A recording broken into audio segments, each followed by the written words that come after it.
Good afternoon and welcome to the Pulsar stream. With just 3 races left of the 2018 World Rally Championships, I'm here at M Sport HQ with Elfyn Evans, who will be fielding questions about the season so far and how testing is going ahead of the British Rally, which takes place in Wales on the 13th of October. So, look at this place we're in, it looks amazing. Tell us a little bit about it. Yeah, it's an incredible room. Obviously M Sport is a team with a lot of history, a lot of success, and you know, a small part of it is obviously displayed in this little room that we have just outside the workshop factory. And all cars from, you know, Malcolm's personal escort to, you know, some of the historic focuses that won rallies. So, yeah, a lot of history and, yeah, a lot of memorabilia in here. There is indeed. I feel like I'm surrounded by rally history. But obviously, when we're talking about rally history, obviously your dad was a British rally champion. And you have obviously the motor business within the family. Was it something that you always wanted to do? Not so much perhaps when I was growing up. I think there was always the interest there naturally with Dad being professional when I was growing up. But as a kid, everything was about motorbikes, to be honest. Oh, really? Not really at a very high level, but you know, that's what I enjoyed, anything with engines and that sort of thing. And speed, yeah, really. So, yeah, not massively into rallying, but then the closer I got to 17, the urge sort of kicked in. Dad was not keen at all. Oh, really? Yeah, he wanted me to, I don't know, go and play golf or football or something, but it wasn't really me, so I pushed and pushed on him, and eventually I sort of persuaded him that it was a good idea to let me build my first car, and it sort of Wow, you progressed. built it yourself? Yeah, well, that was the deal. So Okay. if I wanted to go, then I had to learn, and obviously I'd spent a lot of my summer holidays when I was in school at the dealership learning how to work on cars and things. So yeah, I did, with some help of course, but the majority of the work I did myself. That's amazing. And did he ever give you any tips when you started out rallying? Yeah, definitely. I think, especially in the first year, sort of left me to it, hoping, I guess, that I didn't enjoy it and that I'd be back to some other dreams or something. Yeah. But no, obviously, once I got the bug, I was hooked. And I would say the more success I had and the more serious I seemed to start taking it, then the more support he gave, of course. Amazing. So how are you feeling the season's going so far? Yeah, this season's really been far below what I expected, to be honest. It's really not been a good season. You know, we had some really strong rallies last year. So we went into this season with high expectations, to be honest. But for one reason or another, it hasn't really worked out. Just the one podium, which we were hoping for a lot more than that. But, you know, we have 3 rounds left now that we can, you know, look at in a positive light and hopefully come away with another podium at least. Fantastic. So we have a question from the viewers, from Pit Crew, and he says, thinking back to the Tour de Course, how tricky was it to get used to Phil Mills after after Dan obviously got concussion? Yeah, it was difficult, to be honest. It was, you know, something that was new for all of us. None of us had really sort of experienced concussion before and what the recovery time was. Obviously, we were in the hands of the experts, and there was a chance, of course, that Dan would be fit.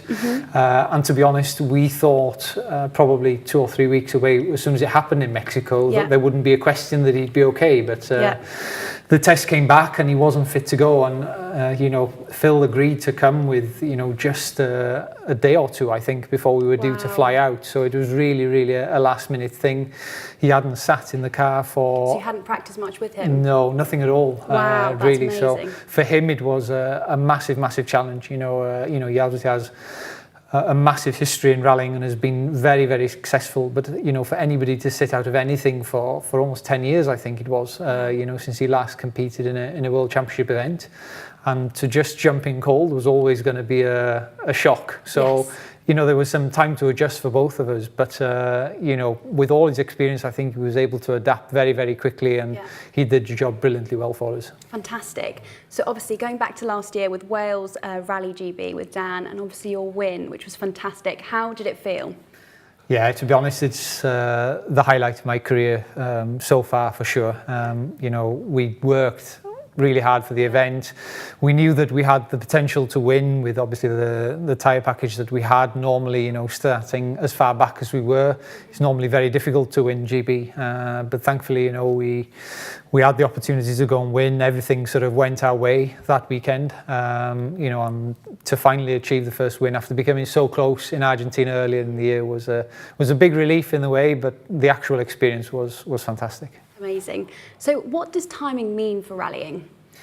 Well, timing is absolutely everything, because unlike circuit racing, perhaps where you're racing other cars around you, with rallying, you're not really racing your competitors, you're racing the clock. You know, there's no other cars directly against you on the stage, so it's all about the time, and getting the time is what wins you the rally.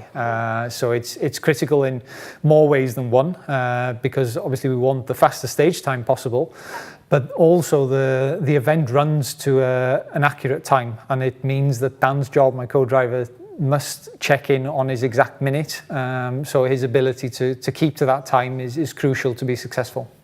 Fantastic. And I'm having a look at your wrist now, and you have a very smart Pulsar watch. So I'm going to be a bit cheeky. So what's your actual time management like in real life, in a personal sense? Are you good at keeping time? Not too bad, I would say. Not too bad. Amazing. So obviously you and Dan train together throughout the season. What would you focus on in training?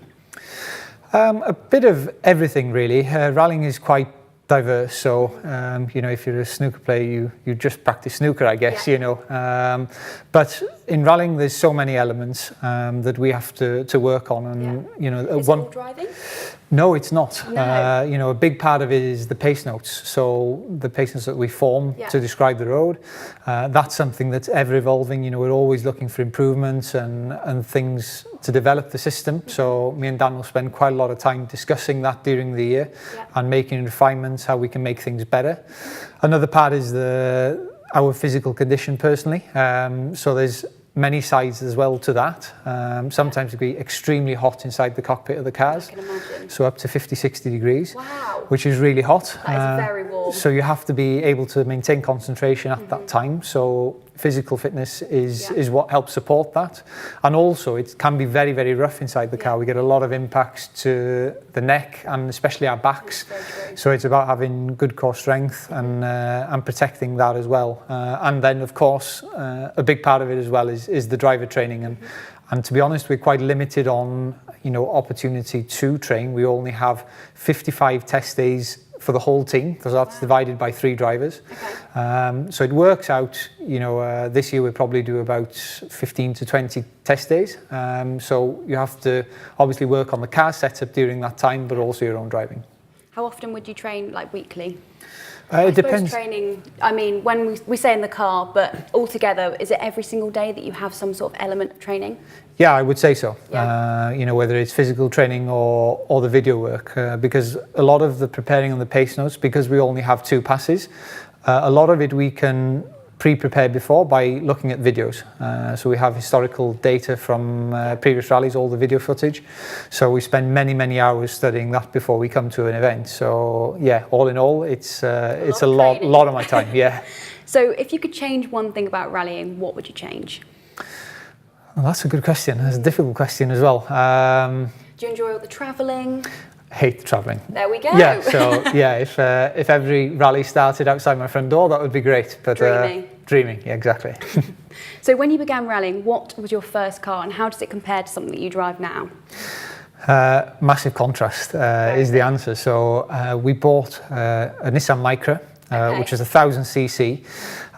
It had massive axe gouges for some reason through the roof skin of the car. So the first job was to replace the roof skin. The car cost £200, and then probably spent around £2,000 with all the safety equipment and everything, some suspension, and off we went rallying basically. So the car was worth probably £2,500–3,000. In contrast now, obviously a Ford Fiesta, it's modified very heavily from a production-based car, although the shell that you see in the factory in a normal Fiesta, that's how the car starts its life, and then a massive amount of man hours go into converting it to four-wheel drive, all the suspension pickup points, the safety cell, of course, and you end up with a price tag of, I don't know exactly what it is, but probably close to 600,000 or something.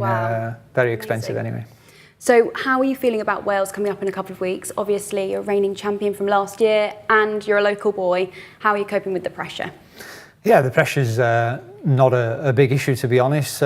Massively looking forward, always to your home rally, stages you're quite familiar with, although there is quite a few new stages this year that even I'm not so familiar with. But yeah, always the atmosphere is incredible. There's always a special buzz about competing at home, so I'm really looking forward. Good. Well, we actually had a question about what do you think of the route this year? I have to say I'm a massive fan of the Mid Wales stages, and there's quite a lot less stages in Mid Wales this year. Yeah. They've used quite a lot of roads linked together now by tarmac sections, which is a new thing for this year. We have to wait and see how it is. We don't know for sure.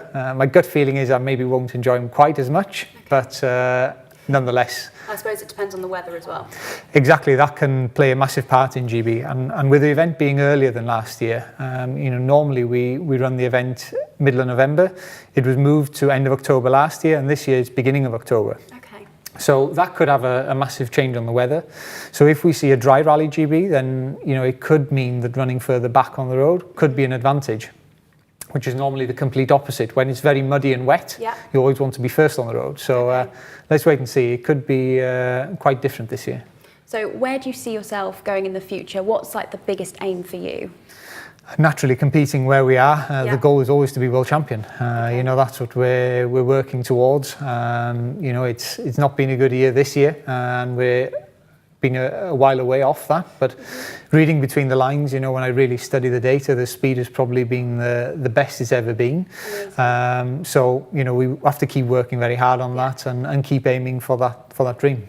Perfect. So we have a couple of questions from your fans, and you almost answered it a second ago when we were talking about the conditions, but we've got one from Jamie Arkle from Gravel Crew, and he's asked, Wales Rally GB has of course been shifted around the WRC calendar, and it falls a few weeks earlier than it did in 2017, meaning there's a greater chance of drier weather and dustier, more abrasive conditions. Do you have a preference? Would you rather the contest as a traditional wet Rally GB or a drier one?